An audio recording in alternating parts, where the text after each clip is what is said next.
Hello? Today, I'm going to tell you all about how to land an internship, whether if you're in high school, college, postgrad, all that stuff. If you're planning to work full-time at a company somewhere, an internship will really benefit you. This is how you get one, even if you have a really bad GPA. First, I'm going to tell you how you successfully build a strong resume. Now, this includes like all the different types of clubs you want to be in, research you want to try. Second thing, when you're actually applying for a job, what websites you should apply in, like a daily applying schedule. Third thing I'm going to talk about is the actual interview process, because I know this may sound a little scary to you, but every single internship you are going to be offered an interview, because you know they want to know if like you're a psychopath or not. And yeah, I just wanted to make this video in case anyone out there, I know a lot of people out there stressing about applying to internships. When you are in college, that is like the most important thing that they throw at you, is you need to get an internship, and I'm going to tell you how to get one in this video. Let's get started. So first off, I want to say you should only get paid internships. I know like unpaid internships are a thing. You get hired, but they don't pay you any money, and you basically work like a dog, 9 to 5. You are working so much, and I know you might be like, oh, I may have like new skills and experiences. That is a lot of time to dedicate, and you can dedicate your time towards more useful things and still get paid, you know? Next thing I want to bring up is that sometimes there's a GPA requirement of a 3.0. I know some of y'all have below a 3.0 like I did when I first was applying to internships. It's very frustrating because you're like literally getting automatically rejected from a bunch of companies, right? But that just means you need to work extra hard. Find those companies that don't have a requirement or don't list them. You need to apply to a lot more, maybe like 3 times as more as the average 3.5 or better student. And if your GPA is really bad, like below like a 2.7-ish, just don't even include it in your resume. Just chop it off. The only reason I said that is because sometimes are really bad, by the way, I'm saying like subjectively, like a 2.7 may not be bad for you,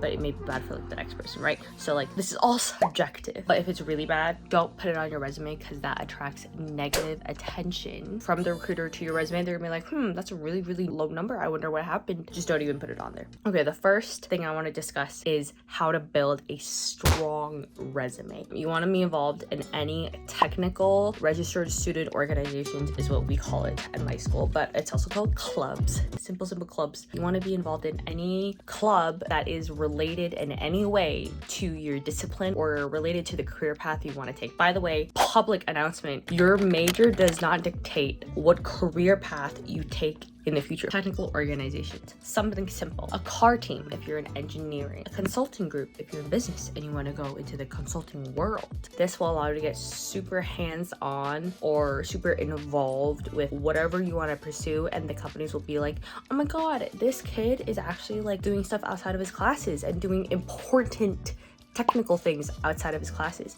We should hire them. My next tip is to do research. Now, me personally, I haven't actually done research, but I know a lot of people here who are involved with like, I'm in engineering, so I'm just gonna give engineer examples. They're doing research on like the way fluids move in a particular environment. For example, what happens when a tsunami runs across a town? They're looking like the waveforms, something complicated. I don't know, I'm not a fluids person. I also highly recommend people who are interested to reach out to professors. It helps if you're in their classes. The next thing I recommend is to get involved with something socially related. Now, this doesn't have to be like a full-on sorority, but like something that makes you comfortable with speaking to strangers or speaking to people of like higher authority, like people in companies, for example. This will allow you to get comfortable speaking with the recruiters, and it'll also set you up to be more confident speaking in front of a lot of people. If you're like planning events, for example, I helped like plan social events where students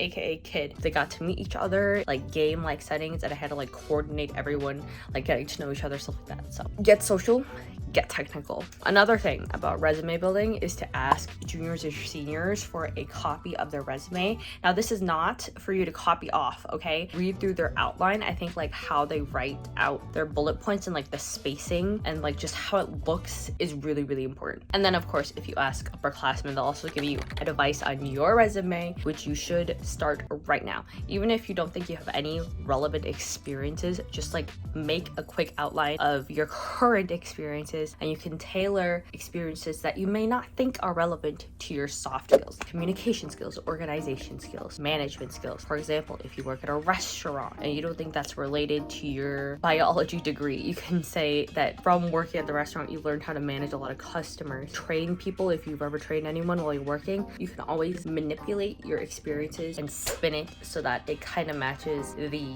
job description. Numbers are good, of course, having any like quantifiable number of things. For example, I planned an event for 50 plus people to raise money, to raise X amount of money for this organization is so much better than just saying I planned an event to raise money. Of course, you have to add what you personally contributed. I think most people already have that, but something I really want to emphasize is like the effect of what you did. You got to have like a what you personally contributed, not the team, what you personally did, and then the effect of what you did. Like what were the results? Quantifiable results, preferably. You can always add your volunteer experiences, your skills. Goes for technical skills and soft skills. If you're in school, relevant coursework is also something you could add. And then this tip I think is super important. I think you should print out your resume in person and like look at it in person. When you're working on your resume, it's like online and you never print it out and read it in person until like the day of your career fair or something. And then when you read it in person, you're like, oh my god, why is the font so small? Why can't I read anything? Make sure it's readable, that it's easy to read, that everything looks correct, so the recruiters don't get annoyed by your small font trying to fit everything on one page. Now this is all about applying, the application process, what you need to know. Here it is. My biggest tip is to apply early on. I'm talking about like August, September, October. You should be sending out your application. This is when most companies have the most positions available. This is when they're like initially posted, so you have the most chance of getting a position. This isn't like college. They're not gonna wait until the last minute to decide if you get in. You're gonna know right away. That's how applications work, so go apply early. One thing to note, I do think bigger companies, Google, Facebook, they all recruit in the fall semester. They're really large companies, and HR literally takes so long. They have like a lot of people to go through, so they recruit earlier. But if you're looking towards like smaller companies, they recruit in the spring semester. I mainly use LinkedIn, Indeed, and Handshake to send out my applications. The company's website saves your data as a part of your like profile, and then you get to reuse that for the other positions that they have listed on their company website. This is how you get to send a lot of applications within a few minutes. I think you should like make yourself a daily application goal. I used to do like 5 to 10 applications per day, and trust, this sounds like semi a lot every single day, but it adds up a lot and it keeps the momentum going. This applies more towards college students. College hosts like a career fair day where companies come and visit the college for like 1 or 2 days. These job fairs are really good for making connections and for speaking to recruiters one-on-one in person. When you're like cold applying, sometimes it's like really hard to get noticed or to stand out among 1,000 applicants. But if you talk to a recruiter in person, it's a lot easier for them to remember you, especially if you have a really good personality. And if you seem super interested in their company and them, take initiative. Don't wait for them to talk to you. Bullet towards someone that you think you will vibe with and make the connections. Since these career fair days last a really long time, it's a lot better for you to go in the morning. This is when the recruiters like are fresh. They haven't talked to a billion people. I found out the hard way, not the hard way, but like the sad way, that if you go to a career fair really late, all the recruiters were like so tired. They were like drinking water after every single conversation I had. Like I felt so bad for them. I could tell they just wanted to go home. It's a lot better if you go in the beginning of the day when you can still catch the recruiter's full attention. Of course, you want to come fully prepared with your stack of printed out resume, nice business attire, and a smile on your face. You should have a list of companies that you want to see. At my school, there's a lot of companies. Like I would say there's about like 100 or more companies that come to the career fair, and it's basically impossible to visit every single company. Usually there's like a map that comes out about where the different companies are going to be placed around in like the school, and then this goes along with researching what companies are there. You should research about the company, like come prepared. Like don't go in asking, what does your company do? That's really bad. You should go in knowing exactly like you build planes, you build tractors, your CEO is this person. I know I keep going on about this career fair, but I feel like this is like your golden opportunity to like make a strong connection and like solidify a job. Go to the companies you really want last and use the companies that you listed as like you're semi-interested in first and use them as a warm-up. Lastly, I feel like this is obvious, but please act like you're interested in the company. I know if you're talking to like one of the companies you're not that interested in, it's like hard to like kind of fake a smile and like fake the conversation, but an internship is better than no internship at all, and you should always just like put your best foot forward and act really passionate and really interested in what the company does, because you might get an internship out of this. Okay, my third idea I wanted to talk about was interviewing. You've been noticed by the recruiter. They've pulled your resume out from their gigantic stack of resumes and they're like, I want to talk to this person. First thing, you want to prepare for your interview. This is pretty obvious. If you're looking for an internship, they're usually not technical. This is like a behavioral, who are you, tell me more about yourself, common questions like that. You can always Google up like common questions a company asks their interviewing people.